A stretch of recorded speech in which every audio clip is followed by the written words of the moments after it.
All right. Thank you very much for the pleasant music from Noted. I am personally enjoying the album, or rather the single which they've just released. And I'd like to thank everyone for joining us yet again tonight for another session with KAYS. Now, these sessions are meant to be a de-stressor if you've had a long week. So this is literally a time wherein we literally just put a pause and we welcome the holy hours by just discussing matters which are very important to being in being an individual, particularly a young individual in the Adventist context. So we are starting a new series, and the series is, of course, titled Being an African. All right. So starting from this week and going into the next couple of weeks, we will be defining what being African is. We will be trying to see different perspectives, or rather gathering different perspectives from different people who are, of course, for Africa and, of course, are Africa through and through. So our speaker for tonight is, she's not a stranger at all to the Calvin and Ethel Society, particularly the Youth Society. Her name is Sister Jabulile. She is Jabulile Buthelezi-Kalonji. I hope I pronounced your surname correct, Jabu, and welcome. Thank you for joining us again this evening. Thank you so much, Kagiso. Thanks for having me. All right.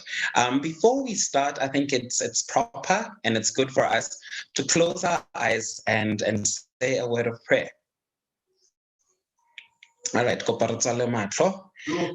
Our great and loving Father, which art in heaven, thank you again for granting us or giving us the privilege of meeting as your children to discuss everything which pertains you, dear God. So please be with us tonight as we're about to start off this discussion. Open our minds, clear our heads from any distress, and help us to be obedient and to listen to whatever you have prepared through Sister Jabulile tonight. In your loving name I've prayed, dear God. Amen. All right, Jabu, how are you? I'm very well. Thank you so much. How are you? I'm good. I'm very good. I had a chat with a colleague today, and she literally said to me, I don't feel like being African today. So I was like, so this being African thing can easily become a feeling. You can be and unbe depending on where you are. So I truly wonder, and of course, this topic, which we will be discussing tonight, came at the right time. So without wasting any time, I'll hand over to you. Lead us, and we shall listen.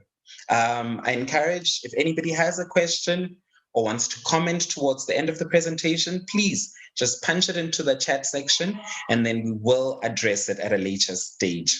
Jabu, thank you again, and we're listening. Thank you so much, Kagiso. Thank you to also the leadership of KAYS. Good evening to everybody else and happy Sabbath. I'm very pleased to be chatting about this today. Not that it should be a very unique thing that's discussed once a year, because we are Africans in Africa, so it shouldn't really be so taboo or anything like that. This is us talking about who we are in a continent that belongs to us, that we live in every day. So I found it quite funny, the chat you had with your colleague that, and I think in as I will be talking, I'm hopefully going to address that, this issue of feeling like today I'm not going to be African, maybe because I don't feel like it, which is very similar to the concept of the 25th of May and I think it's the 24th of September, if I'm not mistaken. 25th of May is Africa Day, 24th of September, I think it's Heritage Day. It's always interesting to see the rise, if I can call it, of Africans on those particular days. And I'm hoping later on we'll at least attempt to answer that. But I just want to start off perhaps with a disclaimer. I mean, nothing major really, but just to say to everybody who's watching and listening that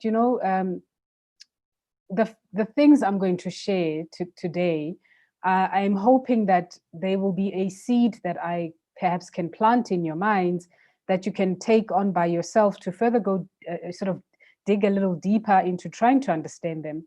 I will share some insights or articles and quotes that I like, that I feel best explain some of the concepts that I'll bring forth, so that you can further go and pretty much just outline that for yourself at your spare time. And I'd like to start off by a man who's very famous, that I love, particularly because of his insights, and I'm sure most of you also appreciate his work. If you don't, you must have came across his work at one point or the other, and this man is Malcolm X. This is not a stranger to history, as we know. And this is what he was once quoted saying, and I quote, "We didn't want anybody telling us about anything about Africa, much less calling us Africans. In hating Africa and in hating the Africans, we ended up hating ourselves without even realizing it, because you can't hate the roots of a tree and not hate the tree. You can't hate your origin and not end up hating yourself. You can't hate Africa and not hate yourself." So I then quickly began to say, perhaps we should maybe start off by asking the simple question, really, is there a problem? Is there a problem about Africa amongst Africans? And the question is, unfortunately, and I say this because it is unfortunate, unfortunately, there is a problem about Africa when it comes to Africans, or about Africans when it comes to Africa. And here's one of the reasons I feel, or perhaps would like to, just put as a position to you in terms of why I think we have a problem. Number one is that one of the challenges that people of African descent continue to face, and maybe let me not say people of Africa, let me just say us as Africans, so because I want us to also normalize the idea of us talking to each other, because we always speak about Africa or to Africans as some sort of them and us, those who are more Pan-African than others, and almost like there's two separate boxes of Africans, if you like, which I think for me is one of the root causes of our problems. So one of the challenges that us as African people continue to face, from the days of slavery, I would say, is certainly the question of identity, which is precisely what we're talking about today. And I'm so glad that in your series as KAYS that you'll be doing in terms of looking into Africa and Africa-related matters of pride and so forth and so on, you decided to start here, where you're unpacking, or at least beginning to tackle identity, the issue of Africa and identity, because I think before we even get to some of the elements and decipher Africa and religion and Africa and the church and all those other elements which will follow in your series, at least we've got to be able to be quite comfortable in an honest conversation about our identity as Africans and our attitude and relation towards one another and around each other as Africans. So from the days of slavery, the question is certainly about identity. Perhaps to some extent, one can even say self-worth. And I would really put my money on the self-worth issue. Many of us as African people still do not know who we truly are. And this is not a bad thing, right? Some of us, if not most of us, also don't really care much about who we are, or wanting to even find out. The interest isn't there. And I'm hoping later on to understand, or rather answer the question of why the interest isn't there. There is a reason to this, right? So there's a confusion or disinterest about who we are as people, as Africans. Some are interested and keen to find out, some are not. This is where this two bubble of Africans and just Africans exist, where there's this group of Africans who are so much pro-Africa that they're willing to find the answers to African problems and really love Africa, and just a group of Africans who couldn't be bothered about even being Africans or doing anything for Africa. I'll talk about that a bit later. But for now, I want us to understand that a large part of this type of misunderstanding of self is certainly a subject by design, as we know. If you recall, slave masters stripped us as African people of names and language, culture and customs and history. This is something that is not unique to us. We know this. And over and above this, what they've done, or rather one of the most grave things that they did to us, and I say this as a victim because we are a victim, but I'll also address that notion a bit later, speaking to also the notion of Africans who continuously seek to harass other Africans on the other end, are about how Africans are forever crying as victims because of colonization.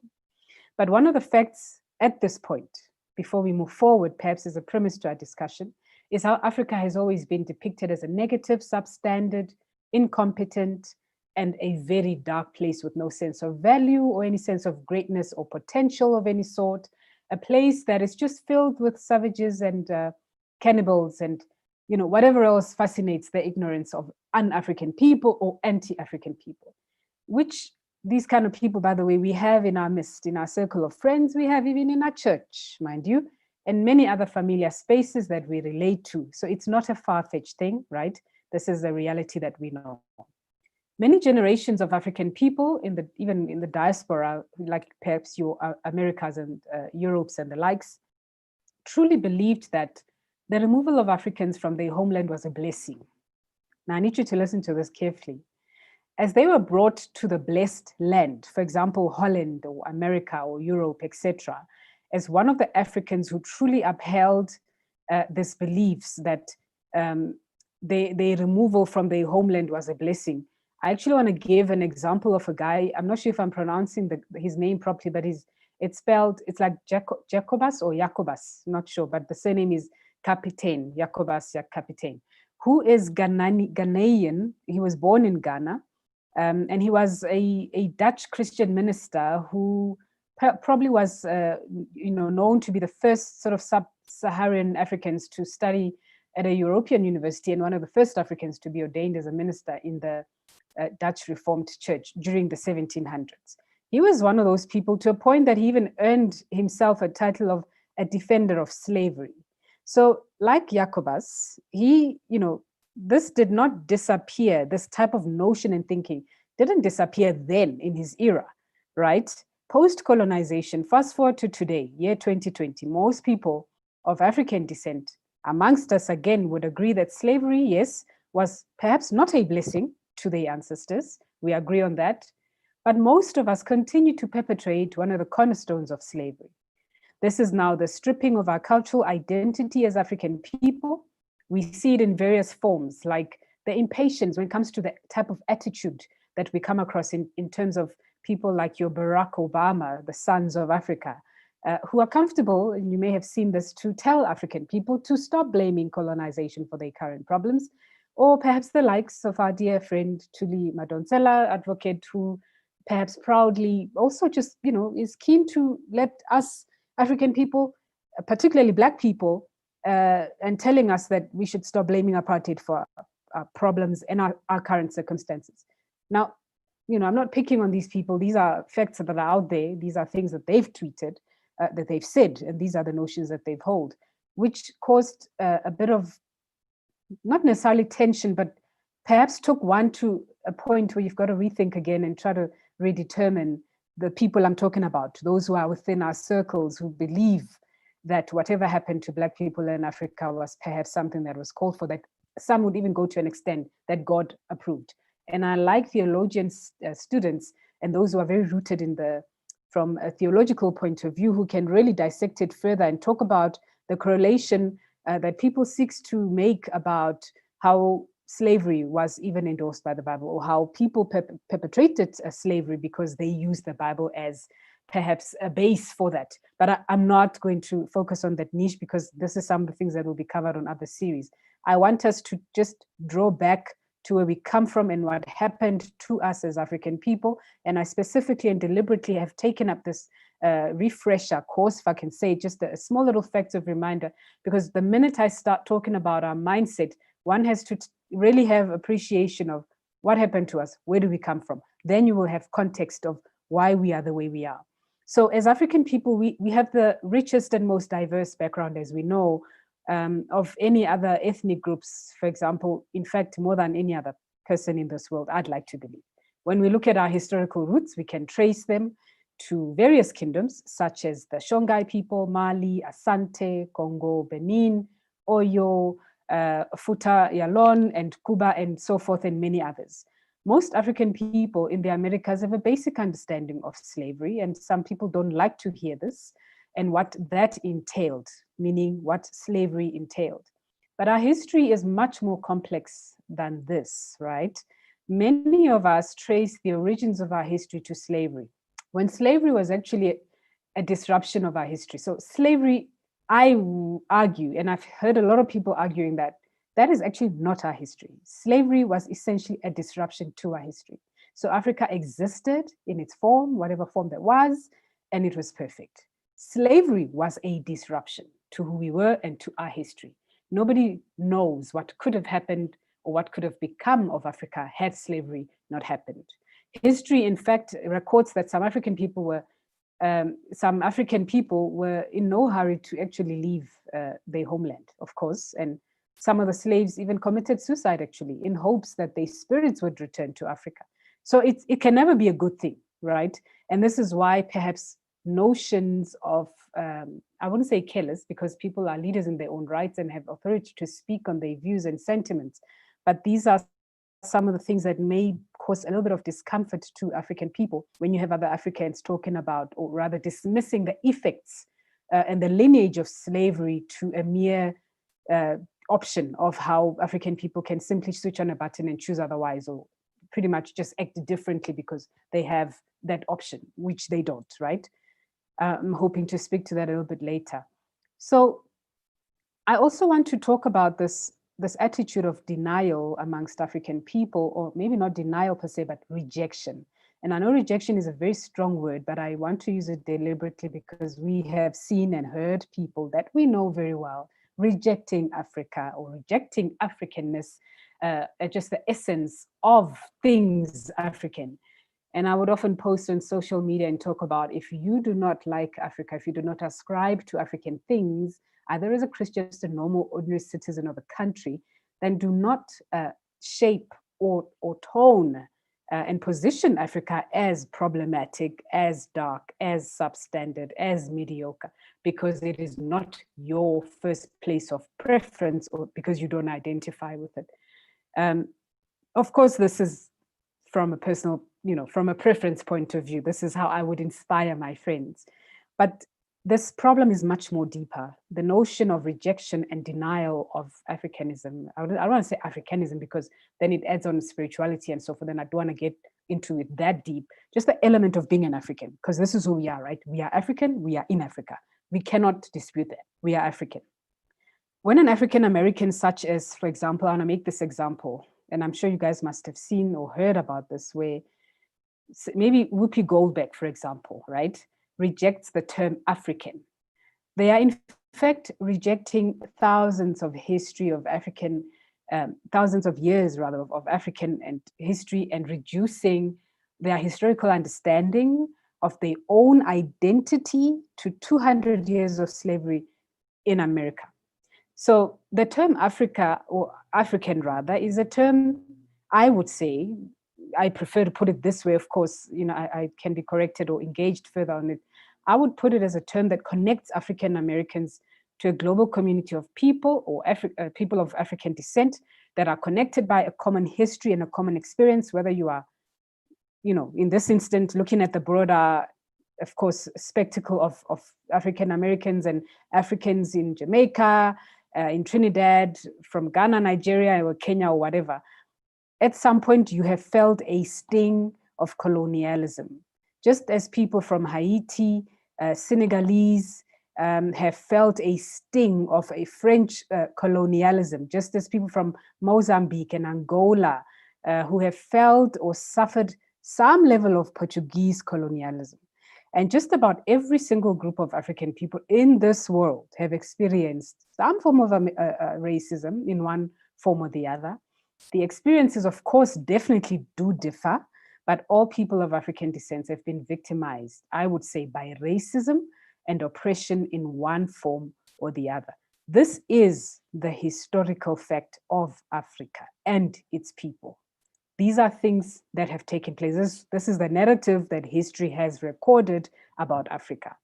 So one of the reasons why so many African people, let me make an example again, maybe living in other parts of the world, don't perhaps like being called or being referred to as African, could be because of a collective ignorance that many of us still have about our roots, right?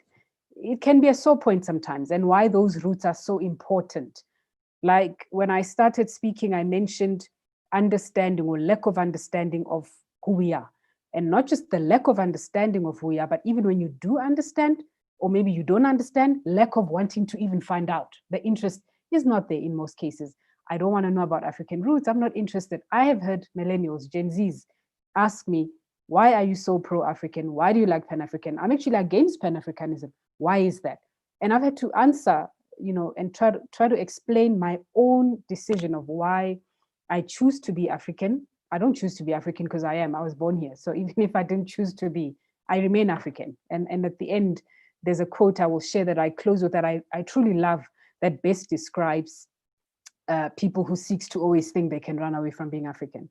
So the many African kingdoms, I would say, that I've sort of mentioned above, are sort of largely known to many people of African descent, but those people would have gone to, think about it, those people would have gone to schools that taught them much about European civilization, such as Greece, Rome, France, and Britain.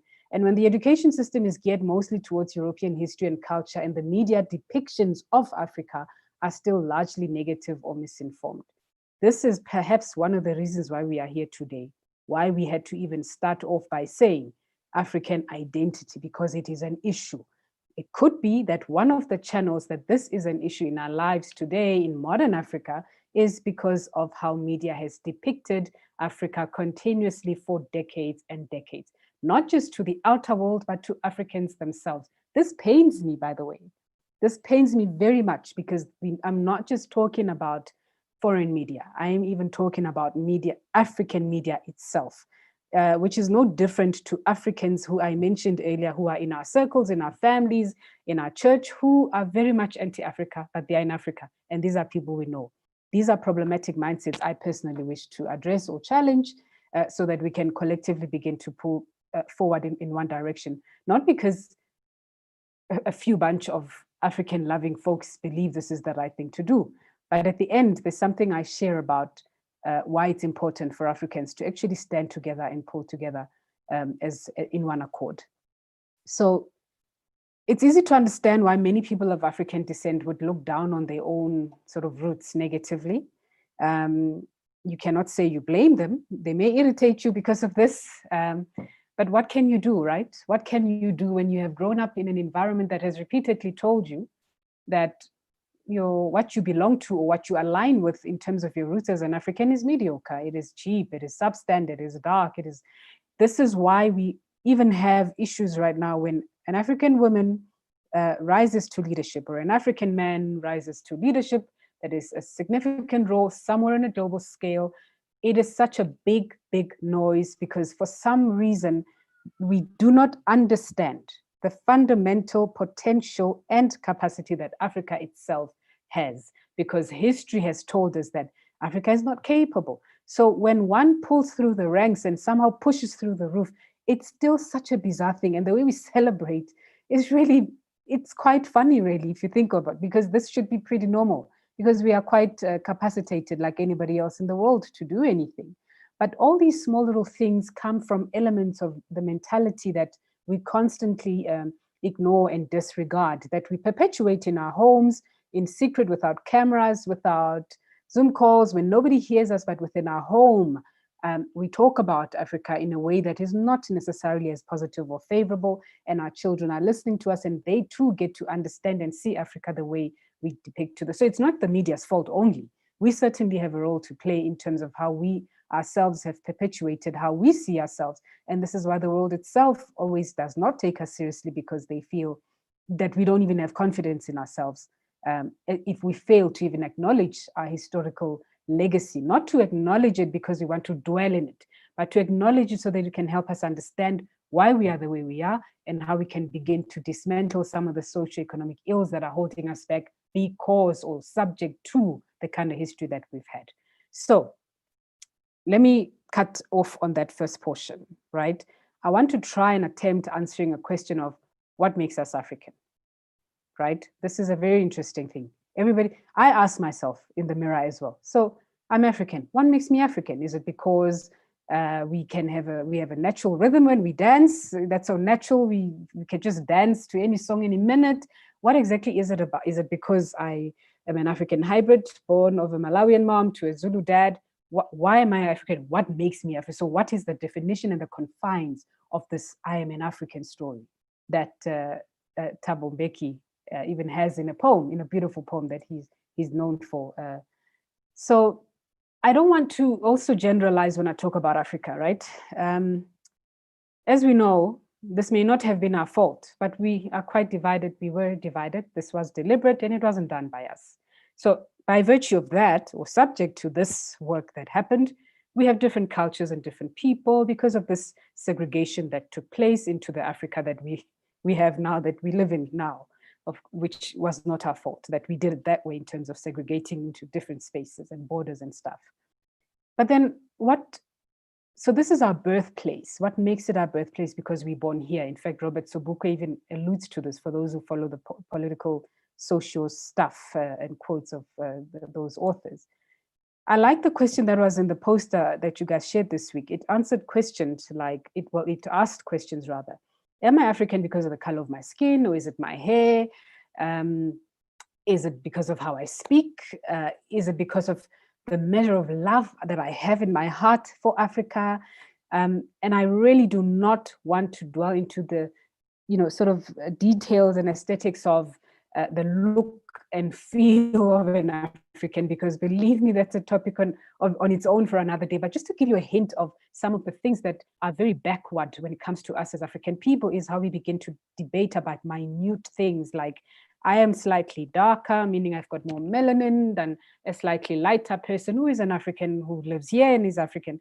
And that alone can be a basis or the premise of segregation and disapproval of one another, African people.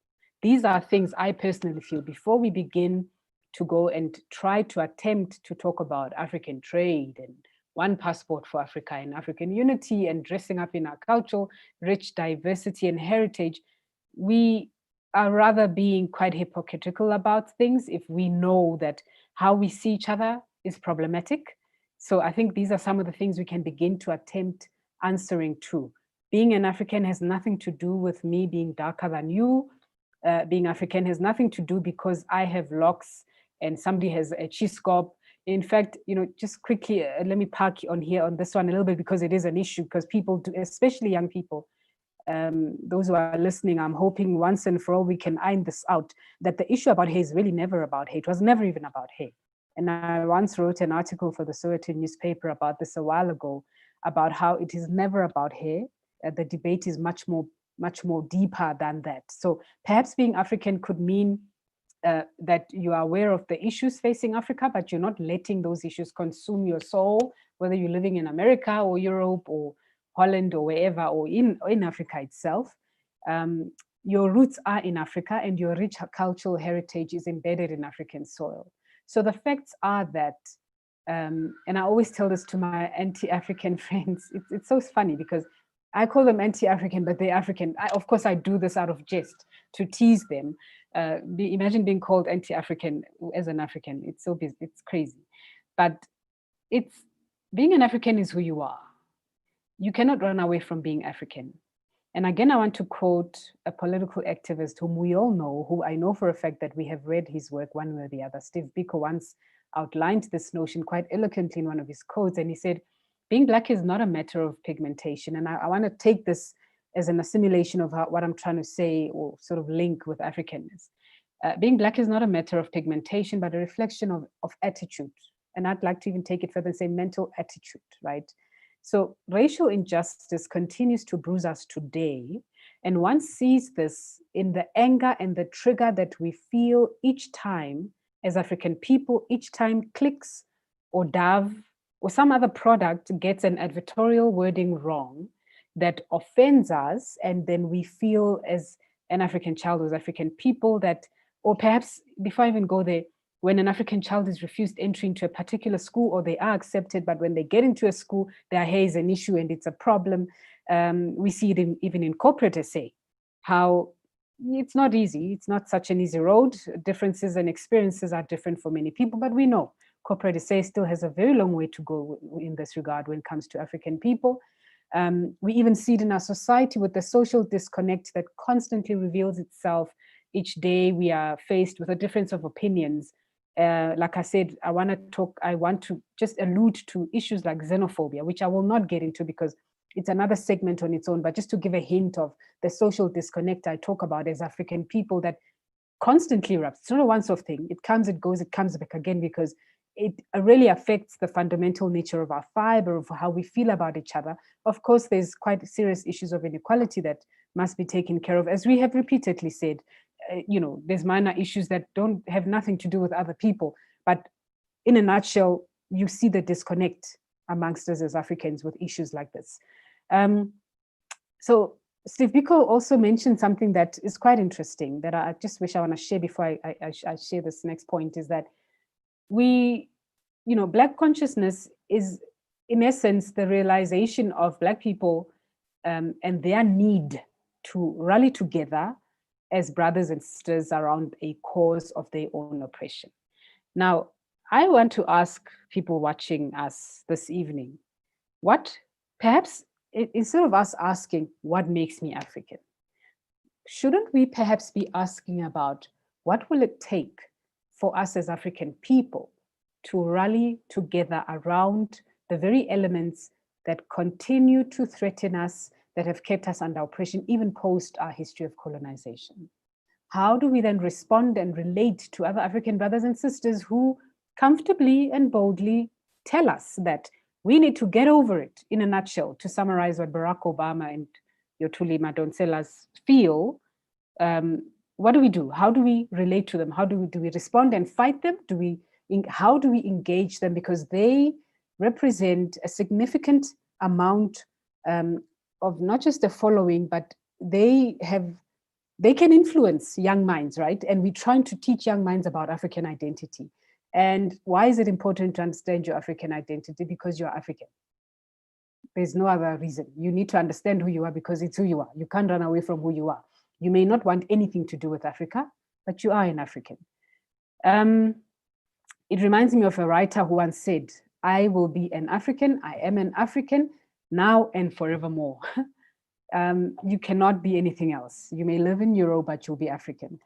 So there's also a quote that I shared on Twitter this week that I kind of want to encapsulate into this notion. And it says, it was written by an author called KAYS Adesami. He's an author of a book called You're Not a Country, Africa. And he mentions quite a number of things here about not just African identity, but also African, the essence of African history and the historical aspect of how Africa got to be where it is, which is quite important for Africans to understand so you can understand why we are where we are. And he says in this quote, I have taken my inevitable identity as an African across Europe and the Americas. The only lesson I have learned in my travels is that you never get to define Africa, but instead Africa defines you in various contexts and for various people.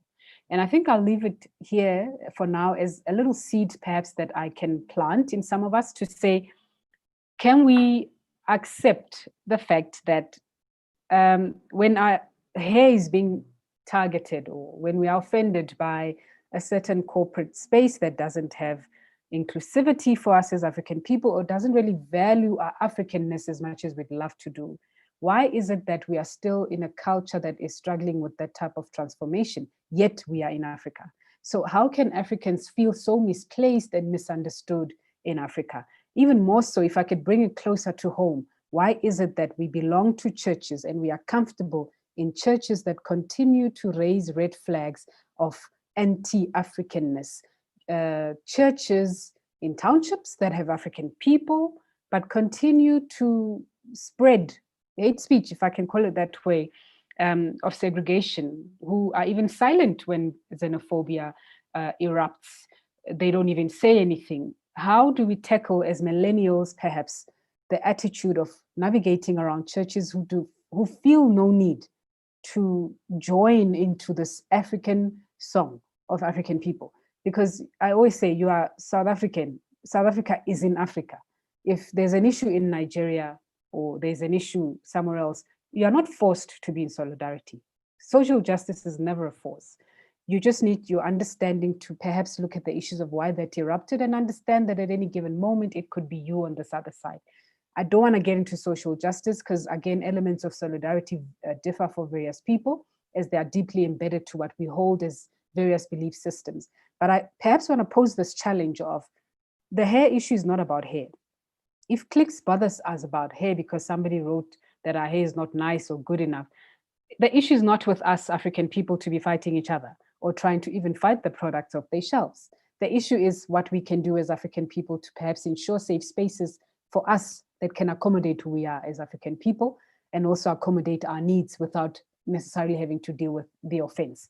So I would then push back on those questions and talk about how we need to move beyond small and minute discussions like, is it my hair? No, it's not your hair. Is it the way I speak? No, it's not the way you speak. It's about Africa globally being viewed as less than.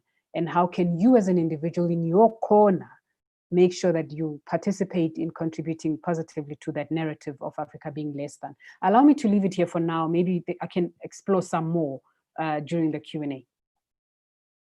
Thank you.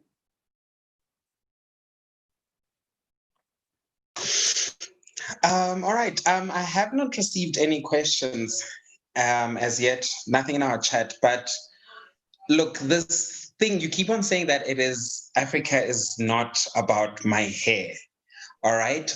But however, we do get offended, like it becomes close. I've had a conversation again with a different colleague this time who was like, the word fine in English is also an offense.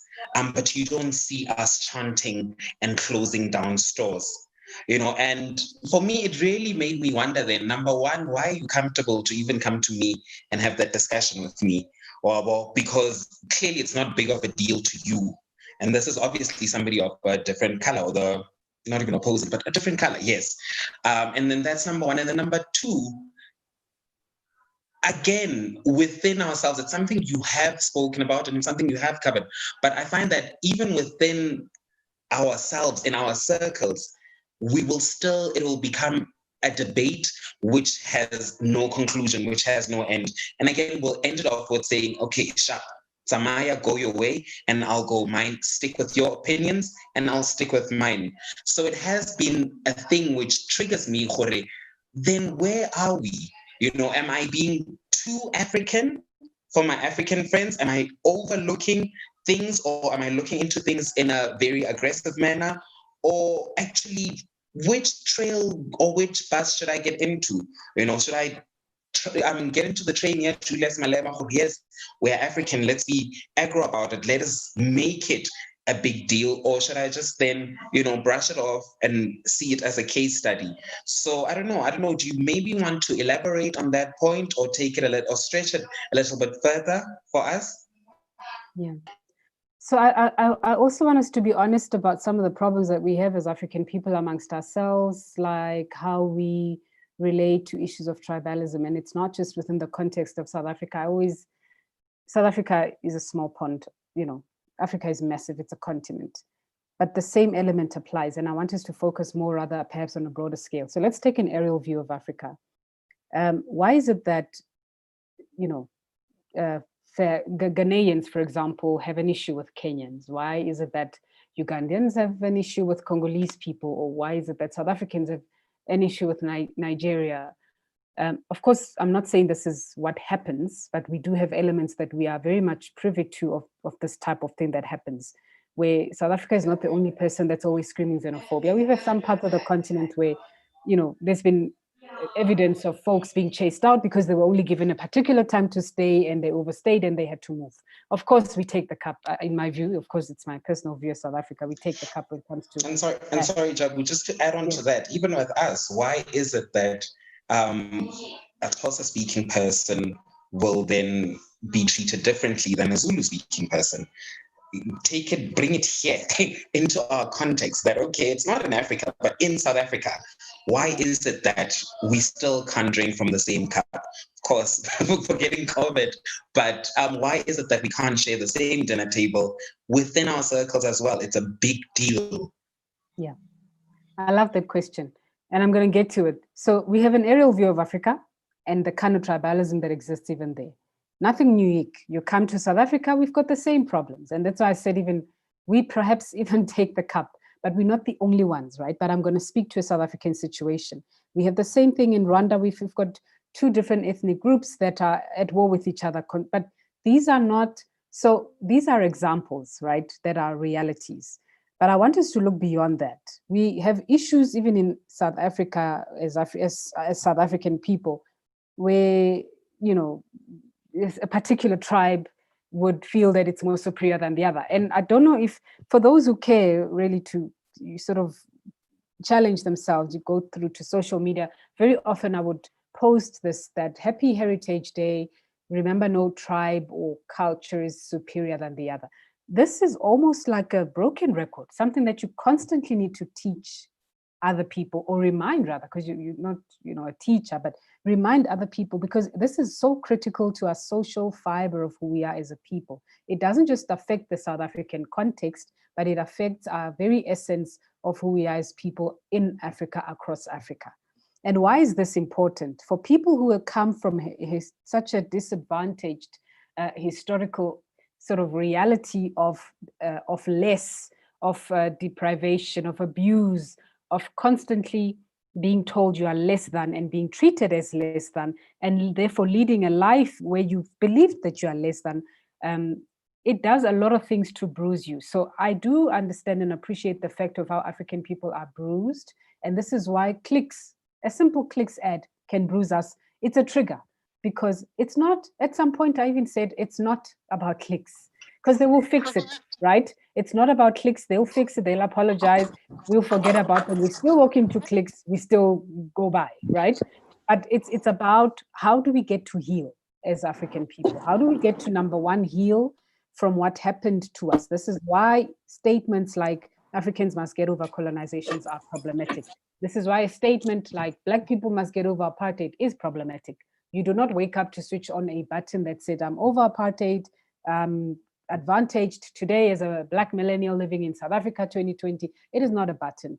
It's a very intense, systematically inclined type of oppression that is generational, that has a lot to do with many other factors of the economy. It is beyond, it's far bigger than you and your decision to want to change.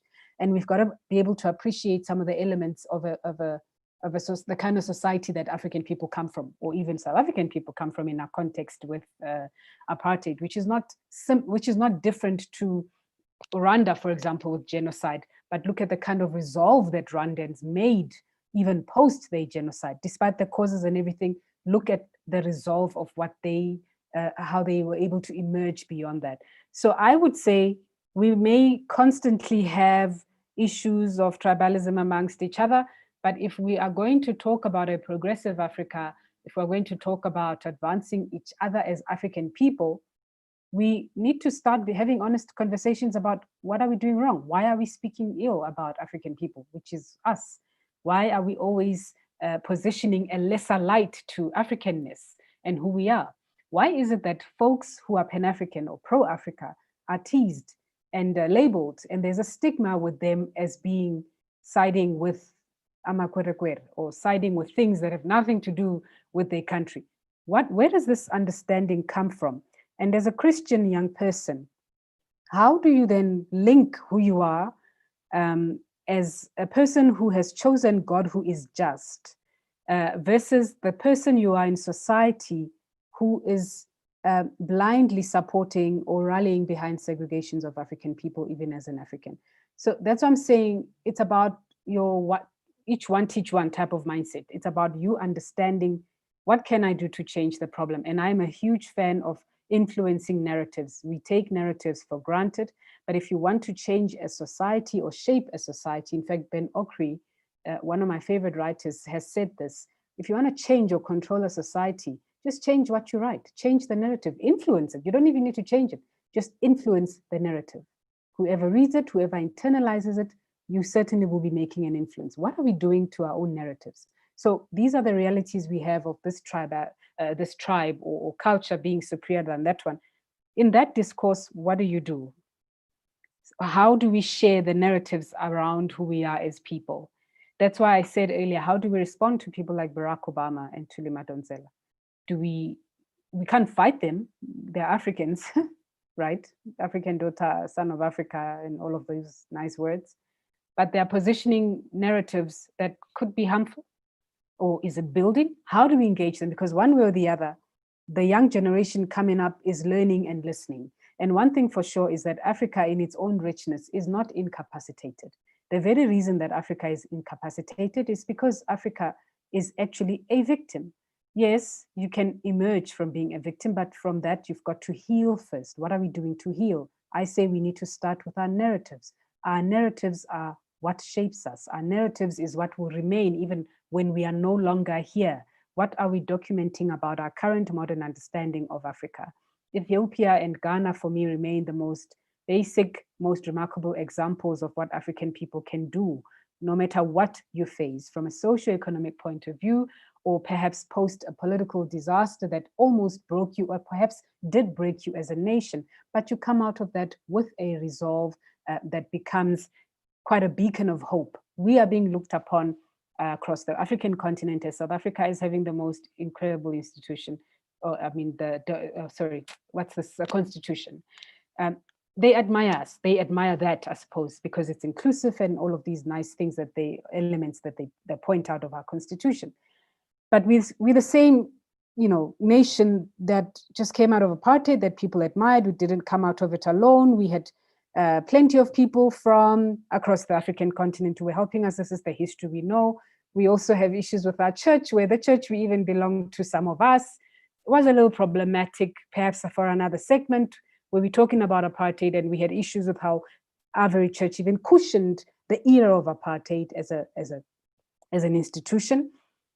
All of this has bruised who we are. So if somebody is Adventist and they like, this African story bores me, like I couldn't be interested. I have heard these words. I have even received attitude from people because you pro-Africa is like, she's so boring, like Africa stuff. They even call it stuff because of perhaps the limited understanding of Africa itself, which is who you are yourself. It's not, I'm not Africa. The same Africa in me is the same Africa in you. But what is the disconnect from me recognizing the Africa in you that is the same Africa in me? Are we going to let the effects of colonization be so deep that even post-colonization, we still hang on to the morals and the merits of the evil effect and intention that colonization had? Or do we rebuild and build a different story for ourselves? That's what I'm saying. What are we doing to influence our own narratives? Why is it that copyrights of African stories are sitting with Europeans and Americans about Mandela and all these other people who, I mean, our stories, copyrights are sitting beyond borders? Why is that? Where are the African writers and authors and all of these things? Why is it that when African people produce literature about African facts, African experiences, African realities, modern day realities, issues of inequality, the unraveling of social justice in Africa within the African context for African people, including Christians and SDAs, why is it that there's nobody who's buying it from our church, from here? What is the problem about African people supporting one another? And why is it that African people jump to go and support anybody else but their own? Could it be that we're so damaged mentally that we do not seek to accept and embrace the greatness that we do know exists, but because we're just not interested, we just refuse to see it? Yeah. I'll park it there for now. Thank you so much, Jabu. I appreciate the fact that you're saying the conversations start with us. So you've said that each one teach one approach. And you've also alluded to the fact that it's not a one-day transformation. It's not a 2-minute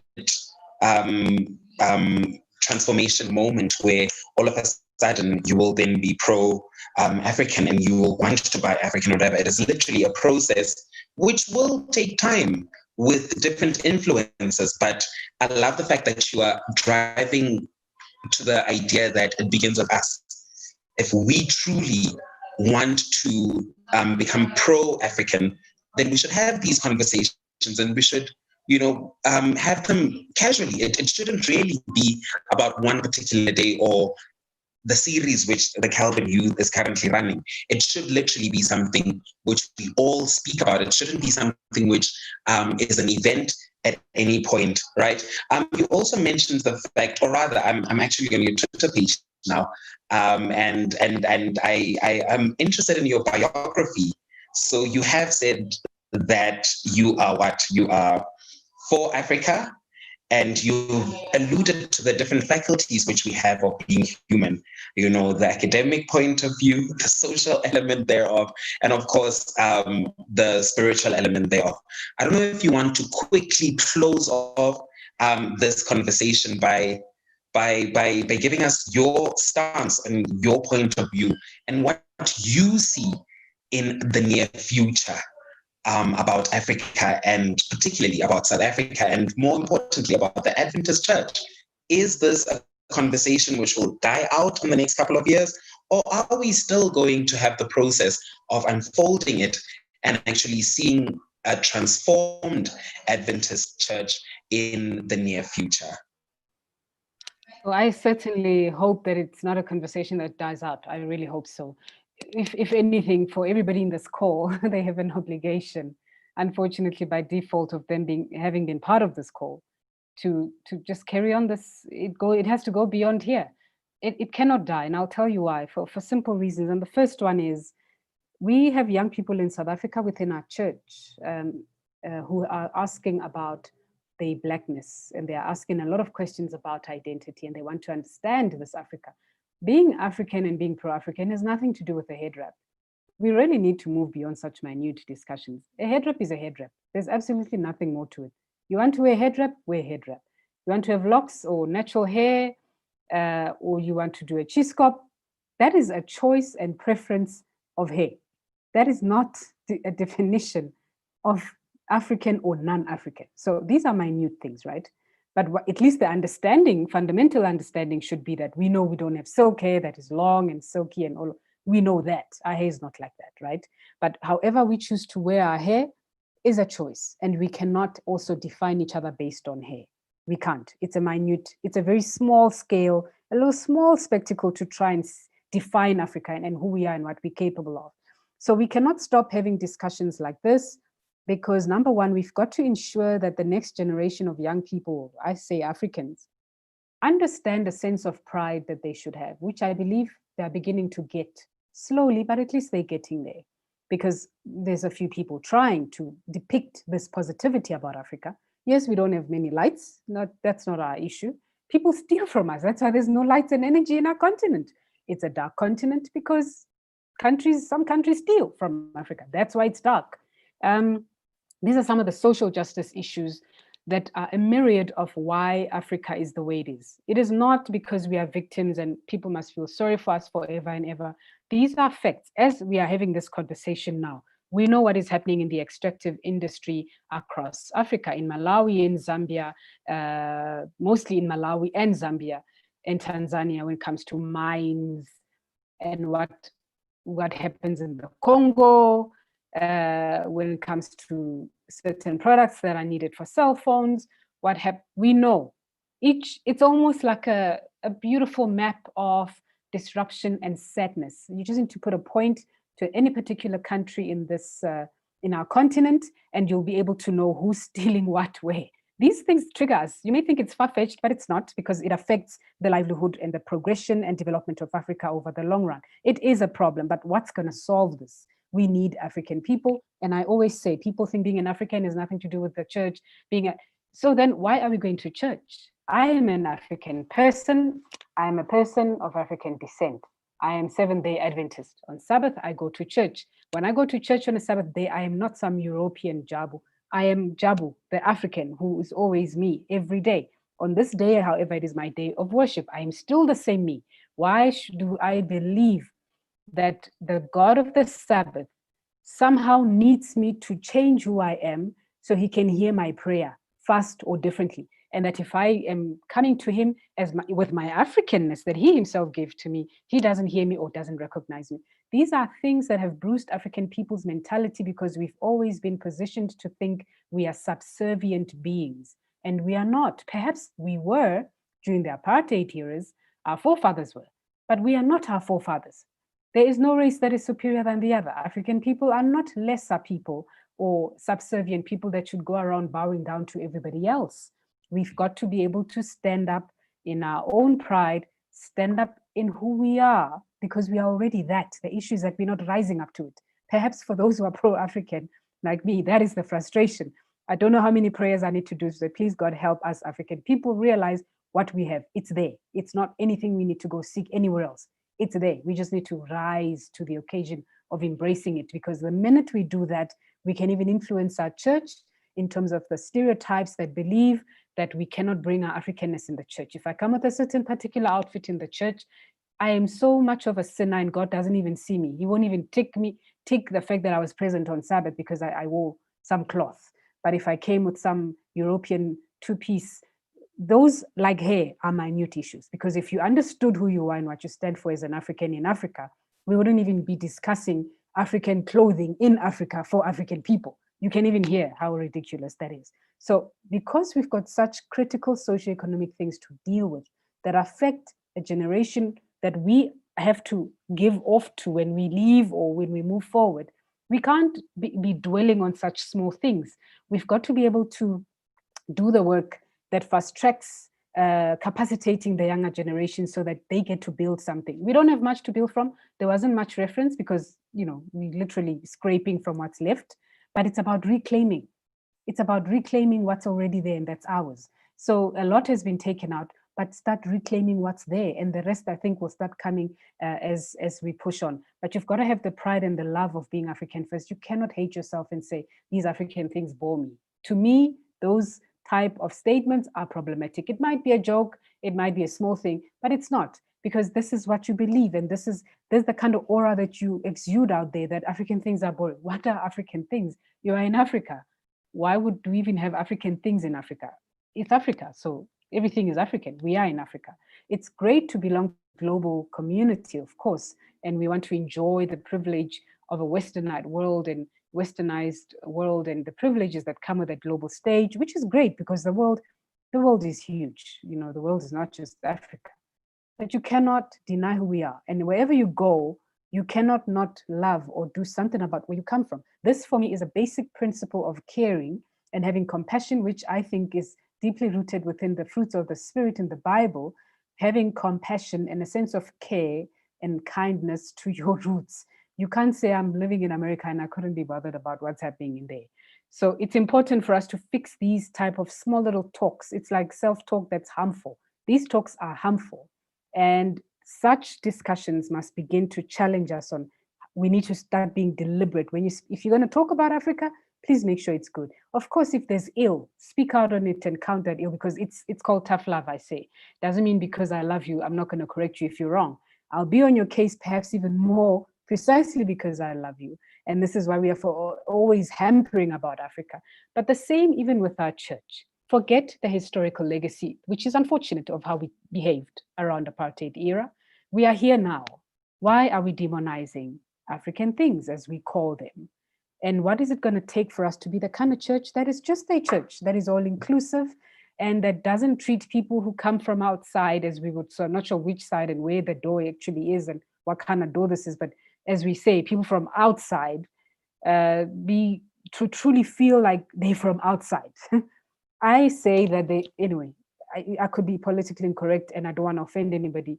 I'm not affiliating to any political party, but I want to share this because I'm talking broadly just about the African continent. And I just want to allude and say that, so if I have a feeling that I'm an African, if I decide I'm going to go to Tanzania, if I'm within the laws and regulations of that country, I don't see why anybody must tell me to go home.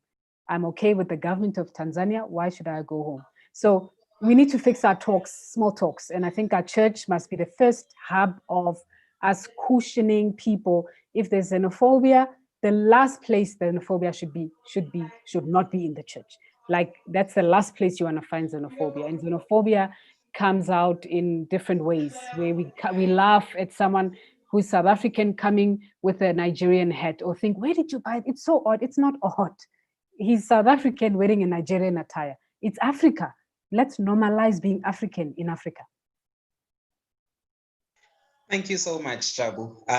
We thank God for using you as an instrument of laying the foundation, or rather establishing the foundation of our African identity tonight. You speak with so much passion. We can see that this is not a front. It is not Photoshop, so you're literally speaking with so much conviction and with so much passion. All right. A message which I took home is the fact that we need to heal. And we must change the narrative. Each one, teach one. It begins in our homes, it begins at work, it begins at church. But the conversations need to start happening. And we thank the Lord for using you as an instrument tonight. So may God bless you with your family for really just availing yourself tonight to speak to us. Now, to the rest of the KAYS members, I'd like to remind you that this was the beginning of our series. Next week, we will be having Pastor Blose, who will also then be speaking about the topic of our identity. I don't want to mess up next week's heading. So next week's heading or theme or topic is Adventism of an African identity. So Sister Jabu has touched on it here and there, and then Pastor Blossom will also take the baton and run with it next week. So Jabu, with that then said, I'm going to request you to please pray for us, and then we can begin to ease off. Thank you. Okay, let's pray. Dear Heavenly Father, we firstly thank you for your grace that has led us through a difficult week or a good week, depending on how we experienced you. But we know that your grace is always with us, and we are so thankful that you have now given us the Sabbath. We ask that you can help us fellowship together virtually in our different homes for those who meet. The blessing of the Sabbath, it is such a gift to us because we really cannot not have it. And we thank you for allowing us that opportunity to just experience you and spend time with you. And we thank you as well for making us your bearers of light, where we get to at least attempt to talk about a few things that we feel are important as young people, as millennials, as leaders who are young, who are also committed to loving you and working for you. And also just helping other young people understand you better within the context of who they are as African people. So we thank you for such opportunities, because they may seem small, but small seeds are being planted one way or the other. And we thank you for that. And we hope that your Holy Spirit, Father God, is able to increase on whatever has been said and grow it into more interest, to perhaps, want the interest to seek and dig a little deeper on more information. But of course, in alignment with who you want us to be and who you have called us to be, because nothing surpasses that in whatever we do in our lives. We pray that you can respectively bless us and our homes and our families respectively, and grant us all our needs and keep us under your strong wings of protection. In Jesus' name we pray. Amen. Amen. Thank you so much. Heal and begin to change the narrative.